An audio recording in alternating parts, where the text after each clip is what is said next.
Yeah, hello. My name is Tim McCallum from Australia, and this morning I'd like to talk to you about our blockchain tools and services topic. I want to look at the difference between on-chain and off-chain, just some options around how you can develop your specific applications with blockchain, but not necessarily doing everything on the blockchain. And I'd like to introduce some traditional off-chain tools and services, and then plant the seed for ideas for new off-chain services. I'll use the arrow keys.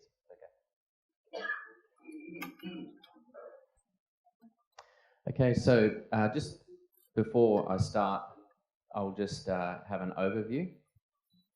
So I'd like to talk first about blockchain state, so introduce the notion of on-chain versus off-the-chain by explaining state. And I also would like to talk a little bit about the digital keys. Okay, then we're going to talk about blockchain storage and, of course, the difference between on-chain and off-the-chain. And then finally, we'll talk about blockchain computation and what's able to be done on-chain and then what's able to be done off-chain. So really the outcome I'm hoping for this presentation is to share ideas and resources and to help generate new and innovative thinking around this on-chain, off-chain system. And I'll give you some ideas at the end, and we'll build as we go along. Okay, so first I'll do this introduction to blockchain state using Bitcoin as an example.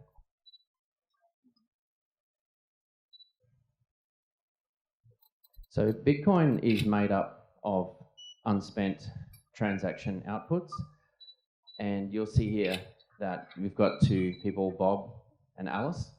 So Bob has 1 Bitcoin and it's stored in a unspent transaction output. So you'll hear that UTXO, that's what Bob holds. And the Bitcoin system is entirely made up, the value is UTXOs. And sometimes, obviously, because to spend a UTXO, all you need to do is sign. So you need the private key so you can sign and spend that UTXO. So sometimes they refer to this system as just a bunch of keys, like Jabok. So essentially what you hold is UTXOs. Now, here's an example where Bob wants to spend 1/2 a Bitcoin, so 0.5 Bitcoin. Now, Bob has 1 Bitcoin in a single UTXO. So when Bob creates a transaction, whether he uses his wallet or the command line or what have you, he has to firstly send 0.5 Bitcoin to Alice because he's buying something for 0.5 Bitcoin. But he also has to send 0.5 Bitcoin back to himself. And to do this, he needs to explicitly provide a change address, or else, if he doesn't do that, then the 0.5 Bitcoin that's left over, the change, that will be gone. And most likely just to the miners who mine that transaction, they'll just take the change. So the Bitcoin wallets that you use, they do this for you automatically, so you don't really know that this exists, but this is a very important part of Bitcoin transactions.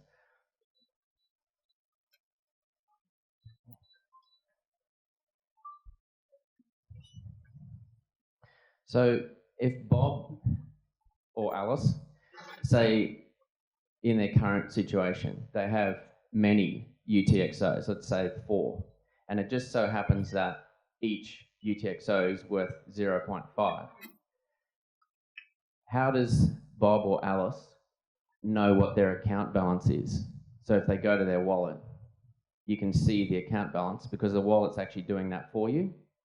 But in reality, if you look under the bonnet, what you need to do is add up all of the UTXOs that you have keys to sign. So each has a separate key. So if you can sign all those UTXOs, then you add all of them up and that's the total that you hold. So the point here is that the Bitcoin core, like the base layer protocol, doesn't actually store your balance. It has no idea and it doesn't care.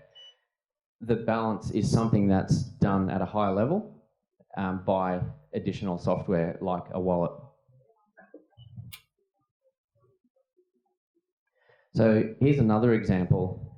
This is the Ethereum example of blockchain state. So as we just saw there, Bitcoin has a mechanism to exchange value, to transfer value, but it actually doesn't keep a track of your user's account balance at all. So Ethereum does things differently.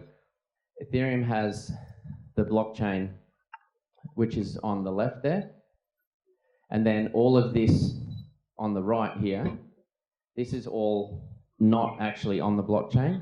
Those values in what they call trees are not stored directly in the blockchain. We'll get into that a bit more soon. But essentially, you can see this one in the middle called the state tree. Now, the state tree is where your user account number lives, and that's a key. And then the corresponding value to that key is the details of your account. So we'll just zoom in, have a look at that. So you can see here that this was a state tree that was hanging off the blockchain. And if we zoom in, we can see that the address on the left, that's your public address, and on the right, the values, like the balance, is actually stored in that system. Now, on the very right there, you'll see the storage tree. See how that storage tree plugs into the state tree? So the storage tree, we'll get to that in a little bit more depth soon. But just for now, all you need to know is the storage tree is where all the smart contract data is stored. That's all we need to know for now. So the summary of this section is it seems that there are both on-chain and off-chain approaches to providing a particular user's account balance. So I said I was going to talk about these digital keys and addresses. So did you know that you can create your digital keys and addresses entirely offline, completely off the network? So with both Bitcoin and Ethereum, you can generate your keys by yourself, nothing to do with the network at all. And using those private keys, obviously you have the public key, and then the addresses can be created as well. So in order to successfully do that offline, you just need sufficient entropy, like randomness. And so if you were to, say, roll the dice or flip a coin or find some source of entropy, you could create a unique key on your own. And obviously there's some further work that you would do to turn that into a public address. Like with Ethereum, you would have to kick at 256 hash that and then take off, I think it's 12 bits, and then obviously put the 0x on the front. So there's a process, but it can be done all offline, off-chain. And so to transfer value from that address or to receive value to that address, all you need to do, so to receive, you just need to make the public account address available. And if somebody sends money to that, which was created offline, you go to the public chain and you'll see that transaction in the public chain. And alternatively, if you want to receive money, if you want to spend money, all you need to do is create a transaction, and you can also do that completely offline. And then all you need to do is sign that transaction with your private key that nobody's ever seen. And the last step, which is done online, is you just need to broadcast the signed transaction. But that's a very obfuscated piece of information. So you just take that signed transaction, you broadcast it on the network, and then you will see that on the public chain, but everything else can be done off-chain. So it's just an interesting... Okay, so in summary of that section, the digital keys which are used to transact value can be both generated and stored entirely separate from the network.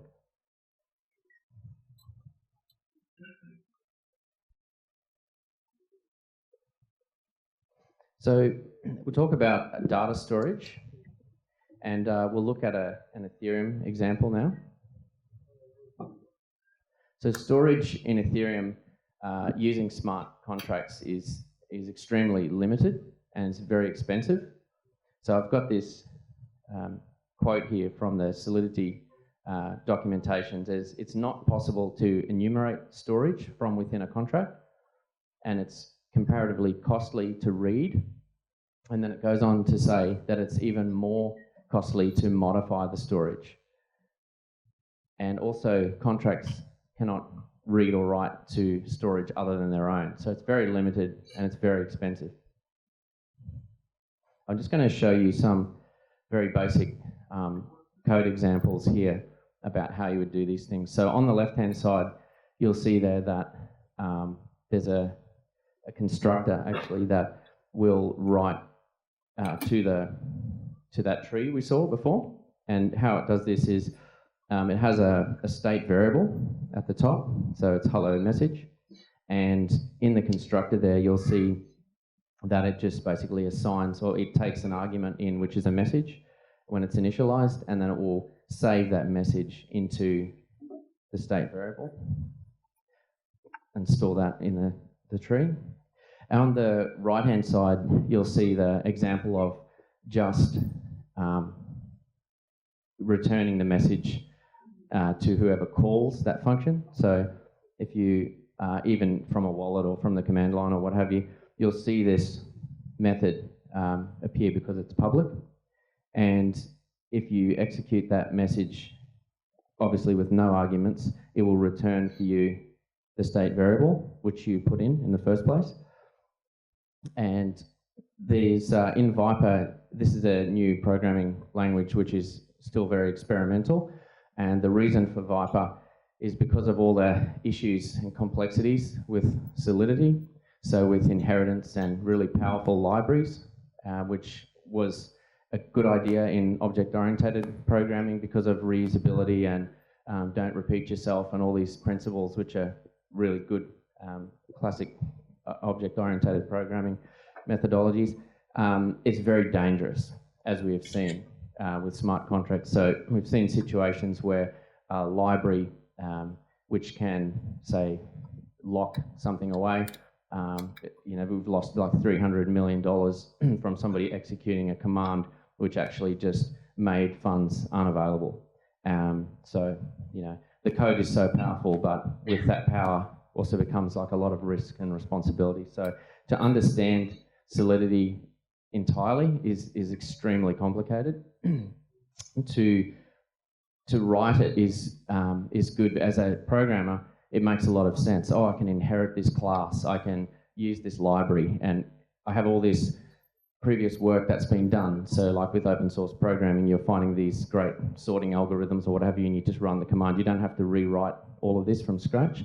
But with Viper, they actually want you to. So the object of Viper is to make the code readable or auditable. So once the code is written, it's very laborious and linear and verbose, but once it's written, an auditor should be able to come in and just easily say, oh, I can see what that's doing. It doesn't have to think in their mind, oh, it's inheriting this class, I need to go and look what this class does. Oh, it's inheriting this class. It becomes too much for your mind. So Viper is very simple. They're trying to make it impossible for you to make a mistake. So they have these decorators, so these things here. And so with the decorator, you precede the function. So obviously that's a public function. On the next line down, you'll see the decorator constant. So what that's telling the compiler is that this function does not write to the state tree. It will only read from the state tree. Similarly, there's one called payable. So if you prefix a function with payable, then that function is allowed to transfer value. And if you don't have the decorator, then it can't transfer value. So for example, if you try to write the message to self hello message here, the compiler would just fail and that smart contract wouldn't compile. So can you remove contract storage? There is a way to actually remove storage from the Ethereum tree. Can be removed by using the self-destruct operation, which compiles down to opcode FF. And this essentially will halt execution. So whenever you call that in the contract, it will just halt execution and register that account for deletion. So if you have a smart contract with an address and it has data and everything, if you call that self-destruct, it will just remove all of that from the storage tree.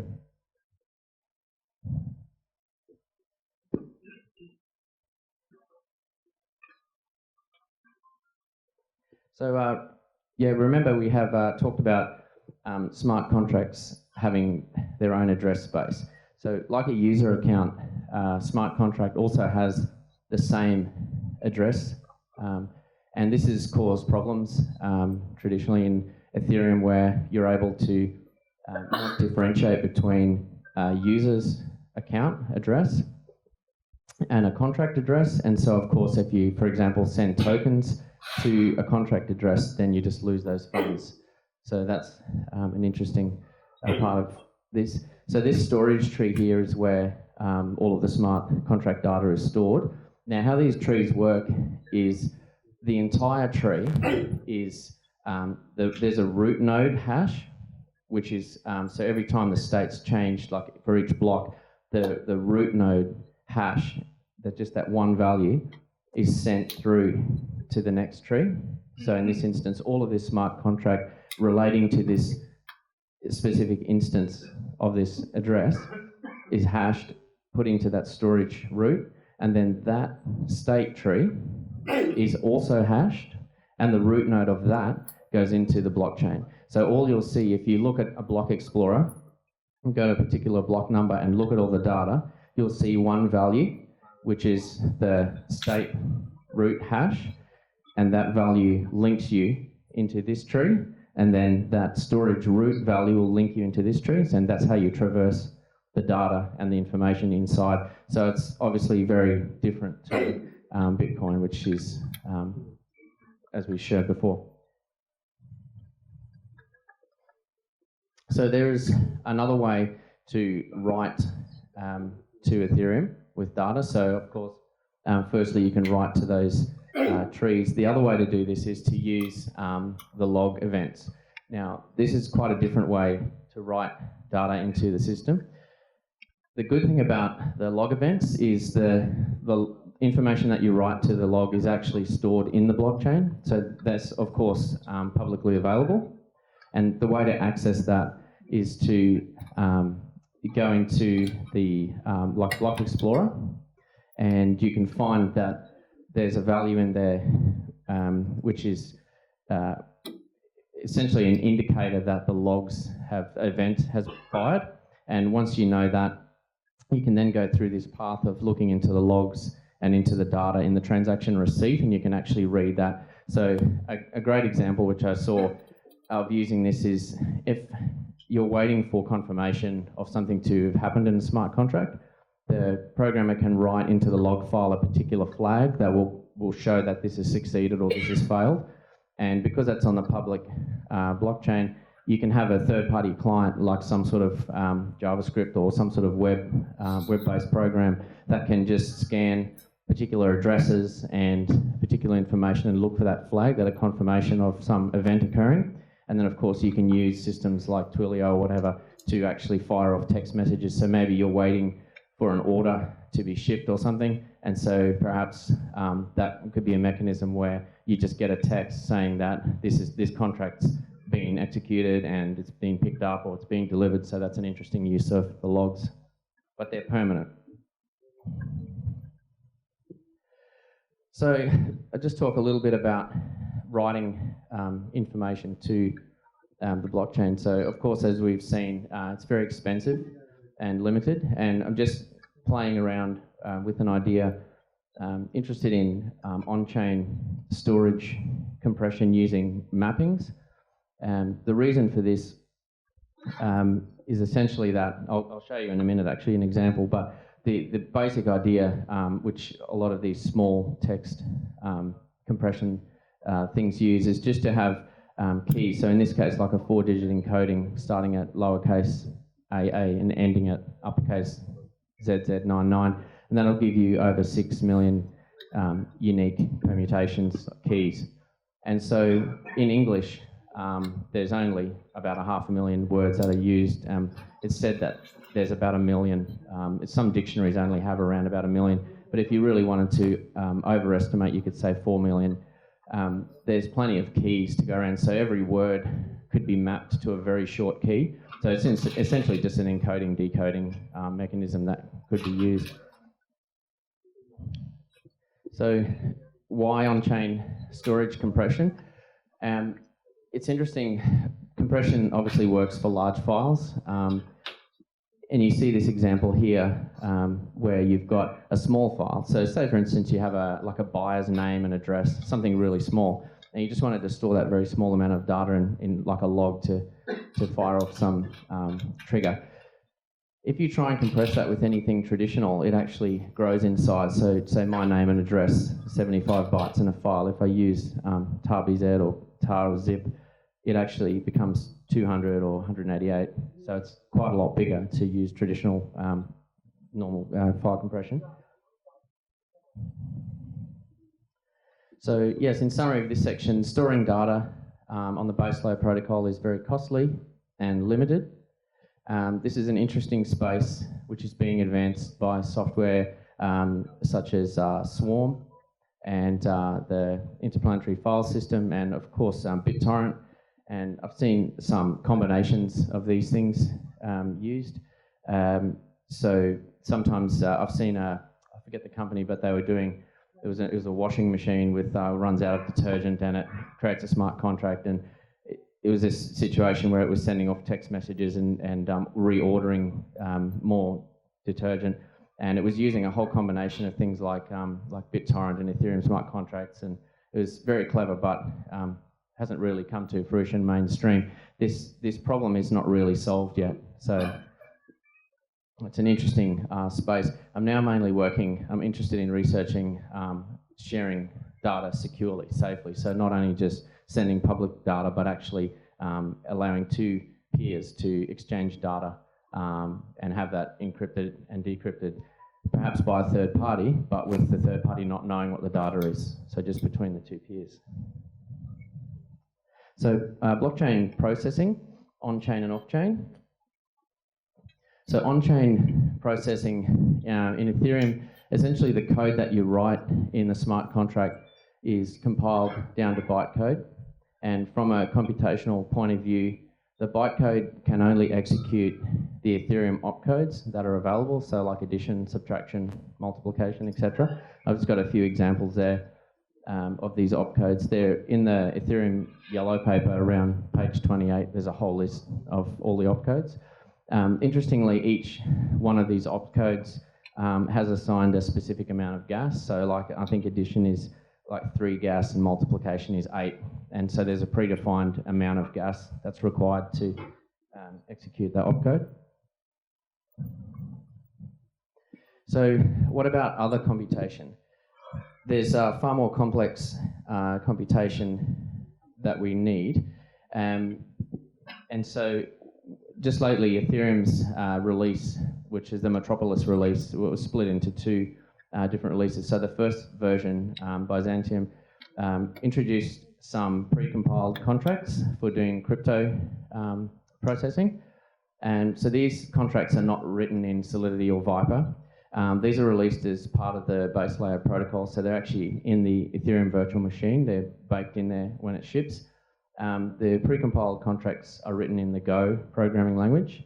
One example is that big mod X function. and that implements a native big integer exponential modular operation, which is very memory intensive, so not really a good use of the Ethereum virtual machine on-chain. So you can find these all these new features in the contracts.go file in the Go Ethereum GitHub. So just wanted to talk about some different options here.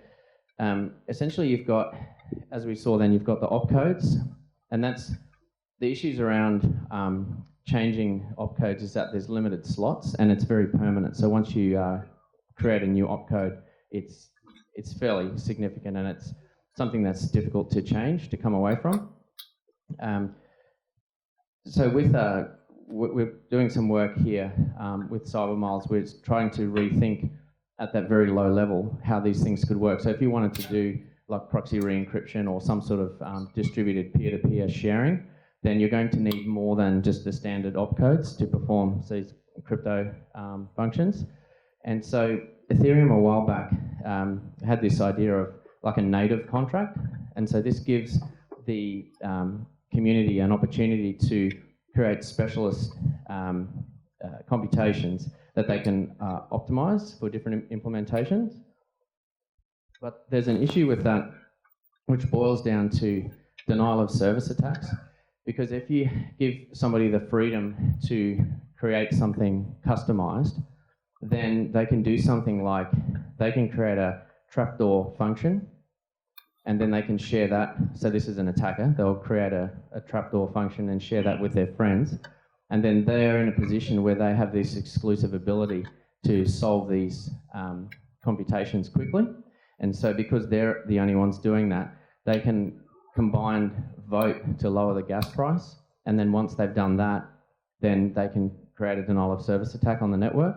So giving a lot of freedom around like native contracts is dangerous from it creates an attack vector with denial of a service.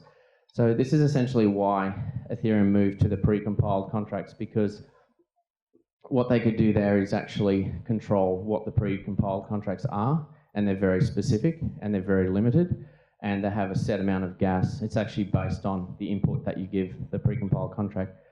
But I'd like to